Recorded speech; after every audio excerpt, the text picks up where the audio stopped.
So my name is Thomas Arnett. I am a research fellow at the Clayton Christensen Institute for Disruptive Innovation.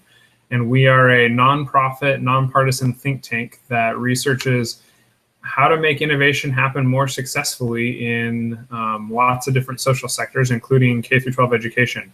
My background is that prior to coming here, I was a middle school math teacher in the Kansas City, Missouri School District. And my work mainly focuses on teachers and how innovations like online learning and blended learning affect teachers, how they shift the roles of teachers, how they lead to needs for different ways of going about training and developing and preparing teachers, and how those innovations also transform the way we help educate educators.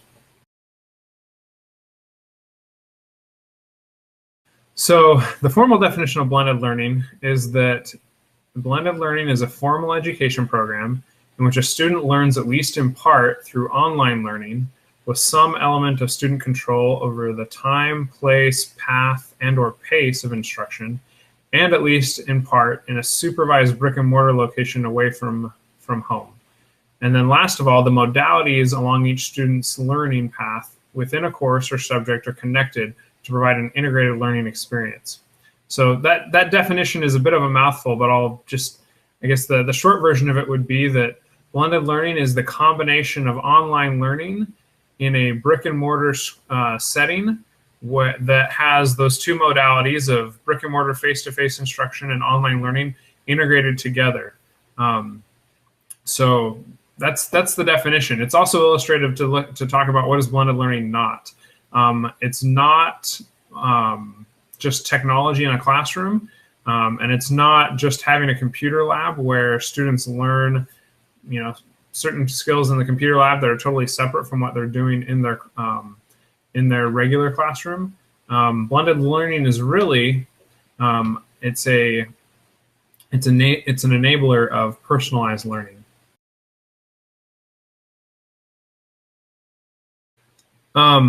Well, really, like I mentioned, blended learning is really an enabler of personalized learning. And I think that really gets at a number of needs of students in terms of their needs as learners. First of all, blended learning allows you to shift away from the factory model classroom where, in the traditional learning setting, you have a fixed pace of instruction and a fixed sequence of instruction. So students are grouped by age, and then they move through the same sequence of units and courses, and it's kind of a sink or swim kind of environment where some students rise to the top and they're your A students and other students struggle. And just the reality of that model is that it can't adapt to students' individual learning needs. So blended learning is using the technology to then personalize the instruction so students can get what they need in the moment they need it.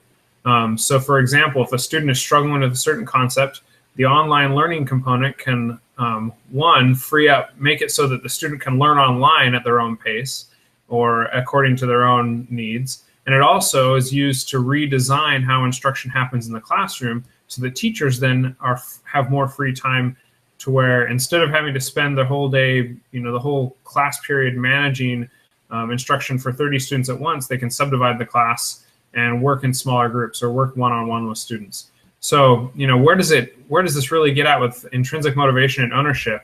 I think one is that it's a model that gives students ownership or can give them ownership because it lets them learn at the time, place, path, or pace that meets their needs, and they have control over that.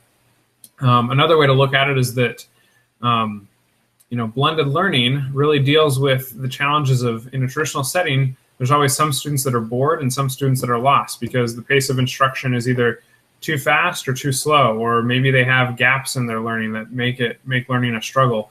And so blended learning allows students to have more intrinsic motivation because they can learn right at the cusp of their own learning needs. One other piece too is that blended learning is often done in conjunction with more enriching learning experiences like project-based learning, where students can spend time online learning the foundational knowledge and the foundational skills of a discipline, And then when they go back into that face-to-face setting, instead of just working on drill and kill of those facts and skills, the student can then do projects and do things that are more student-centered and student-designed that enrich the learning experience and connect it to the real world and to the student's interests.